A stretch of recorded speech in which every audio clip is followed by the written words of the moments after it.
Hi, I'm Jess Richardson, and I would like to share with you my process for forgiving, which is a lot like a healing process, because I have found that once I find a real deep, significant amount of forgiveness for myself and for others in each and every situation, then healing is done. I don't have any bitterness or anger, the triggers aren't there, the resentment goes away, and it's amazing how free I feel.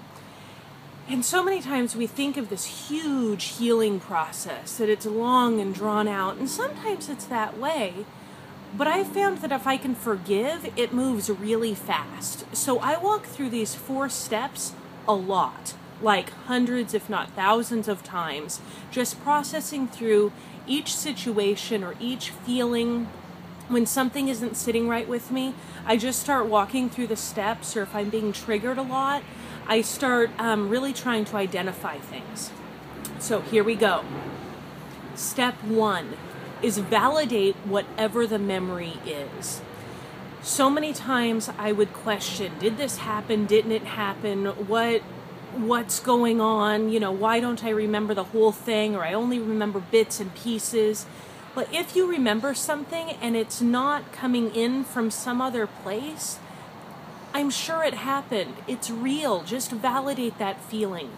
And I'm going to give you an example all the way through. And I'm going to use when I was raped from 4 to 5 consistently by 3 neighbors. They were brothers, as my example. So when I first started remembering these instances, I felt like I was crazy. Like, I'm remembering these really graphic things of people on top of me, and they weren't angry or intense, but they were graphic. And I was like, this is crazy. This couldn't really be happening. It did. It really did. And it affected the rest of my life. So step 1 is just validating that feeling and that thought. Just accept that it happened. Step 2 is take yourself back to where you were then. So for me, the same example is when I was 4 years old and they started raping me. They were showing me this love and affection, and I didn't know it was wrong. Like, I didn't understand that sex was not appropriate. It was the early 80s, and no one ever explained to me that sex was something that you just don't do. And so as they're showing me this, what I thought was love and affection, gentleness and kindness, and we're playing games, I thought it was normal. And so when they told me that I wasn't ever allowed to tell, and they would hurt me if I did tell, I just went with it, because I thought, isn't this what everybody does? So going back and looking at it from my perspective as a child makes me understand and helps me understand that I couldn't have done anything different. And that's really step 3. Step 3 is now, as a 33-year-old adult, I can look back on the situation and I can forgive myself. I can say I was 4 years old, no one warned me, no one told me it was wrong. My parents were incredibly naive and they didn't see it happening. I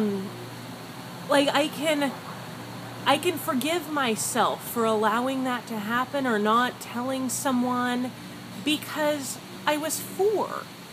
So step 3 is really that process of forgiving yourself and understanding why you did what you did, or why you allowed something to happen. Step 4, and the final step, is always the hard one. You can't skip this one. Step 4 is looking at whatever happened from the perspective of the abuser or the person who hurt you. And this can be incredibly difficult. So I kind of have to disassociate a little bit, especially if I'm being triggered a lot. But I processed through this years ago, so it's easy for me now to explain it. The 3 neighbor boys, they were 13, 15, and 19 years old. They were brothers. I cannot for the life of me imagine a 13-year-old going, geez, I'm sick of playing Atari. There's nothing else to do. I'm going to go have sex with the neighbor girl. That's not what they do, and that's not how they behave. That is not a healthy teenager. I do not think the 13, the 15, or the 19-year-old boy, any of them just were bored and wanted to come hurt me. I think, now I can't prove it, but it helps me understand that there are cycles of abuse. And at some point, they had to be victims themselves. Someone had to show them love and compassion and gentleness and affection in this way that is incredibly toxic. And they went from victim to predator. And that's how these cycles continue, is that I'm sure that those young brothers at some point were being hurt and raped and molested themselves. And so this was how they showed love. So they really loved me and they really cared about me. So this is what they did to me. They might have known it was wrong, but as teenagers, they don't have the self-control to overcome it. Now, I am not making excuses for them. I don't want you to think for 1 second that I am. It does not make it okay. Not even a little bit. It is not okay for them to ever rape me. But it makes it understandable. And now I can have compassion for them. And the moment that I can have compassion for the people that took my innocence that very first time, that is the moment that I can find forgiveness for them.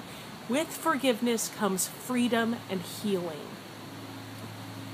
Now, sometimes I have to process through those same 4 steps over and over and over again, even with the same situation. Like I might have to do it with my mom for that same situation. Why? Why wasn't she there to protect me? Where was she? What was going on? Well, she was acting out of her own abuse, just in being naive and not being able to see it. Where was my dad? My dad was a drug addict and gone most of the time. I didn't know that as a child, but as an adult perspective, I can look back and see. Does it make any of it okay? No. But it makes my heart soften to them. It makes them a person rather than just a monster.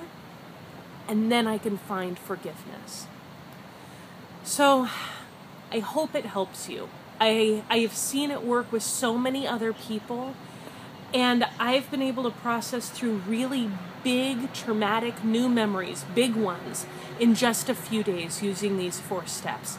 So give me your feedback. Let me know if it works for you. Tell me what you think.